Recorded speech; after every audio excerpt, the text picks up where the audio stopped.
wanita itu berkata, anakku, demi Allah, aku tidak ridha, tidak rela sebelum engkau gugur membela Abi Abdillah al-Husain.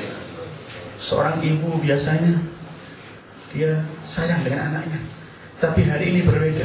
Dia menuduh orang yang cepat-cepat mati kamu nak membela Husain. Bahkan dalam satu riwayat, setelah anak itu maju, tidak lama terbunuh, kepalanya dilemparkan kepada ibunya. Sang ibu membawa besi, dia pergi sambil mengucapkan bersyair, memang aku seorang wanita yang lemah, tapi aku mampu membunuh kalian karena aku ingin membela putra Fatimah.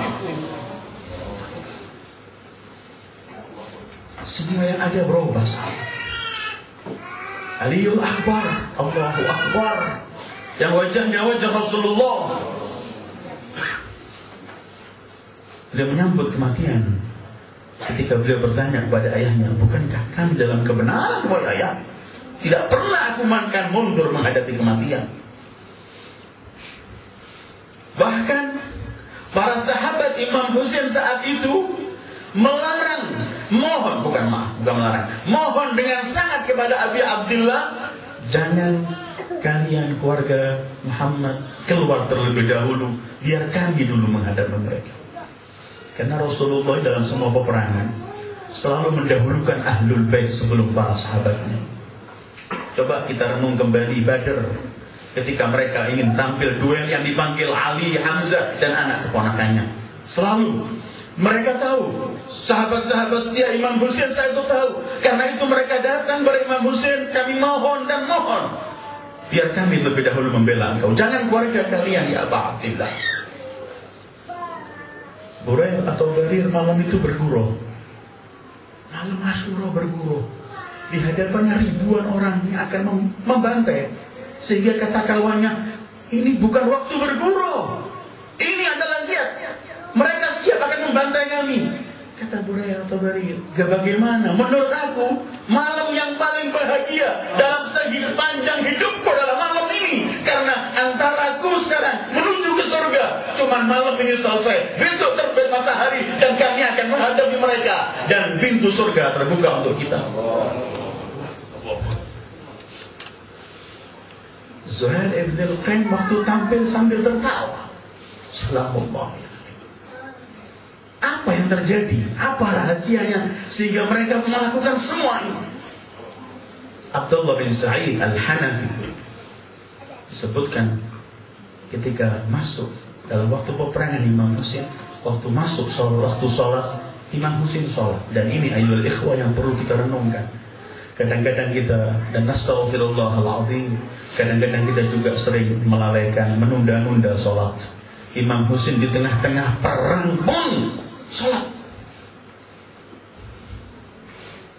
Kalau kita ingat ini, kemudian ingat wasiat Imam Ja'far di akhir hayatnya, tidak akan memperoleh syafaat kami orang yang meremehkan sholat. Kita takut dengan semua ini. Mudah-mudahan majlis-majlis semacam ini menggugah kita untuk mampu kita menjaga waktu sholat. Memang kita adalah masih punya syaitan dan hawa nafsu, kadang-kadang kalah. Tapi mudah-mudahan yang berlalu kita mohon ampun pada Allah. Ke depan mudah-mudahan berkat majlis Imam Husain semacam ini, kita mendapat taufik untuk mampu menjaga sholat pada waktunya. Waktu-waktu sholat tengah-tengah peperangan, Abdullah bin Sa'id al-Hanafi, beliau berdiri di depan Imam Husain. Jadi Imam Husain sholat, beliau depannya sebagai tameng. Kalau ada anak panah, kalau ada tombak, semua dikenakan dadanya supaya nggak kena Abi Abdillah al-Husain. Penuh anak panah di dadanya. Dia punggungnya diberikan juga sampai seperti landak, dia anak panah semua badan dia, supaya Imam Husain nggak tersentuh.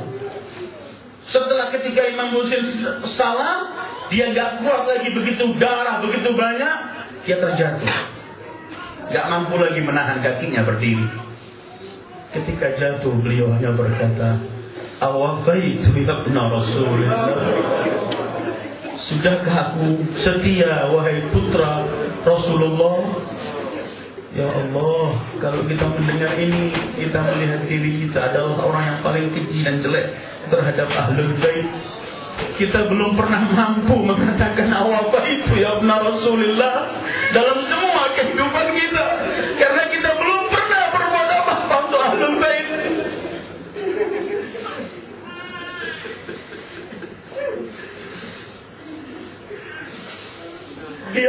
dakwah, itulah kayak Rasulullah, sudahkah aku melakukan yang terbaik? Kata Imam Husain, iya, dan engkau di depanku menuju surga. Semoga dia Abdullah bin Sa'ad yang kita juga ingat hari ini kepadamu, wahai Abdullah, dan engkau pasti masuk surga. Karena manusia maksum berkata, engkau di hadapanku menuju surga. Jangan lupakan kami bila kami syafaatmu juga. Ini semua terjadi. Masalahnya memang cuma satu. Karena cinta terhadap Imam Husain dan Abi Abdillah Husain. Karena cinta terhadap Ahlul Bait. Cinta itu adalah power. Cinta itu adalah orang ketika memiliki cinta, dia tidak pernah melihat tantangan dalam hidupnya. Dia melihat semua ini keindahan demi yang ia cintai. Cinta adalah power yang sangat-sangat kuat.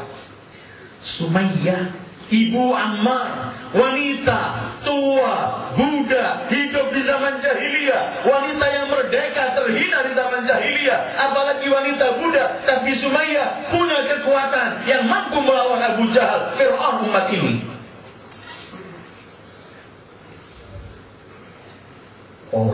Al-Mahabbah, al-Hub. Karena itu Imam Husain telah mempersiapkan mereka ini dengan sabda beliau, liyarghabil mu'min fi liqa'illah muhibba, harus punya satu yaitu cinta. Orang kalau sudah punya cinta, dia ingin melakukan semua demi kekasihnya yang ia cintai. Kadang-kadang sakit, rintangan, semua itu bahkan menjadi indah, menjadi lezat, enak karena ia lakukan untuk yang dicintai. Orang ketika memiliki cinta tidak lagi melakukan semua ketentuan Allah dengan terpaksa, tetapi dengan senang karena cinta. Sering kita melakukan taat, tapi kita terpaksa. Kalau nggak melakukan taat kita akan dosa atau dia hukum dan semuanya terpaksa. Tapi ada orang melakukan taat karena cinta, sangat berbeda. Dia melakukan dengan senang. Coba kita lihat dalam Al-Quran. Ternyata memang di tempat-tempat yang memerlukan keberanian, memerlukan menghadapi semua tantangan, di tempat-tempat yang penuh tantangan, yang harus kita tampil dengan berani, di tempat-tempat semacam itu selalu Al-Quran menitipkan cinta sebelum yang lainnya. Karena kalau sudah cinta ini ada, orang bisa jihad, bisa menghadapi musuh-musuh Allah dengan tegar dan berani, bisa tidak lagi takut dengan cacian orang, omongan orang, semua tidak ada. Dengarkan ketika Allah berfirman, ya ayyuhalladzina amanu man yartadda minkum an dinihi fasawfa ya'ti Allah biqaumin yuhibbuhum wa yuhibbunah adillatin 'alal mu'minin a'izzatin 'alal kafirin yujahiduna fi sabilillah wa la yakhafuna lawmata la'im dzalika fadlullah yu'tihi man yasha wallahu wasi'un 'alim. Hai orang-orang, 54 Al-Maidah. Wahai orang-orang yang beriman, kalau ada dari kalian yang murtad, Allah akan tumbuhkan satu umat lain. Yang umat itu sifatnya pertama apa? Mereka dicintai oleh Allah dan mereka mencintai Allah. Cinta. Setelah cinta baru mereka tawadhu, rendah di hadapan kaum mukminin, berani dan tampil di hadapan orang-orang kafir. Mereka jihad di jalan Allah. Mereka tidak lagi takut cacian orang mencaci, tidak takut jihad, dan jihad itu berat. Semua ini akan menjadi ringan karena mereka punya modal pertama. Nama modalnya adalah cinta. Kalau tanpa ada cinta, mereka yang melakukan semua perilaku indah, pengorbanan demi pengorbanan di hadapan Abi Abdillah di padang Karbala, karena mereka punya cinta. Cinta kepada Imam Husain. Karena itu, mungkin kita masih mengingat sejarah kembali. Ayah Imam Husain, Al-Imam Ali bin Abi Thalib alaihi salatu wassalam. Kita membaca sejarah ketika Rasul mengepung Khaybar, perang dengan Yahudi. Di hari pertama diberikan bendera yang untuk mendobrak pintu Khaybar, gagal. Hari kedua, hari berikutnya gagal terus.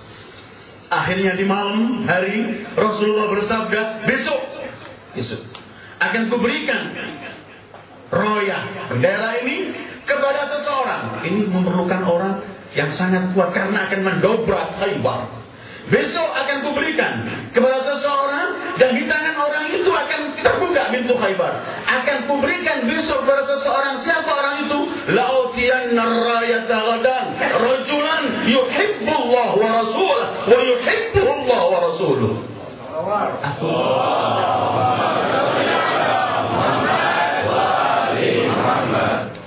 Besok akan kuberikan bendera ini kepada seseorang yang mencintai Allah dan Rasul dan dicintai Allah dan Rasul. Di tangan orang ini akan terbuka Khaybar. Apa modalnya?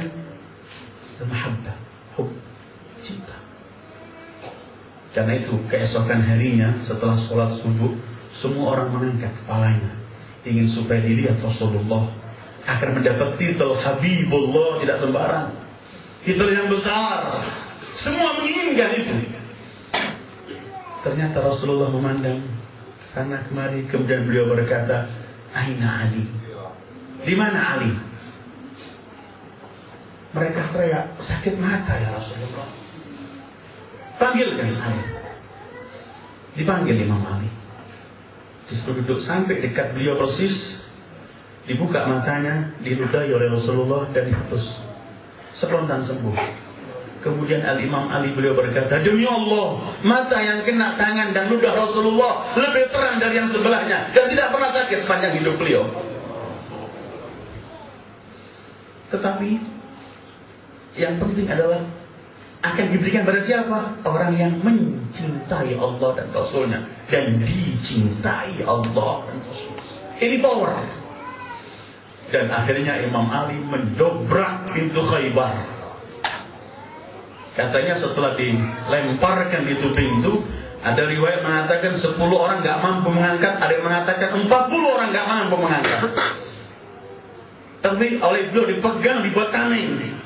Ketika beliau ditanya, bagaimana engkau memiliki kemampuan ini? Beliau berkata, demi Allah, bukan hanya dengan kekuatan jasmani aku mengangkat, tapi dengan kekuatan Allah. Dari mana kekuatan itu datang? Dari yuhibbullah wa rasuluh wa yuhibbuhullah wa rasuluh. Yuhibbullah wa rasuluh wa yuhibbuhullah wa rasuluh. Karena itu Imam Husain mengatakan, aku minta orang yang akan berangkat denganku menghadapi mereka itu harus muhibbah dengan semangat. Kadang-kadang kita nggak melihat bahwa cinta itu power yang besar. Kadang-kadang kita ini melihat lelaki itu mungkin fisiknya lebih kuat daripada wanita. Tetapi ada hal yang dilakukan wanita, orang laki nggak mampu melakukan. Nggak mampu orang laki mungkin melakukan apa yang dilakukan seorang ibu, harus bangun malam, menyiapkan susunya, bangun ini lagi. Semua. Kalau laki mungkin nggak mampu melakukan. Tapi dari mana kekuatan sang ibu itu? Cinta terhadap anaknya, menjadikan power, dia lupa semua sakit dan capek.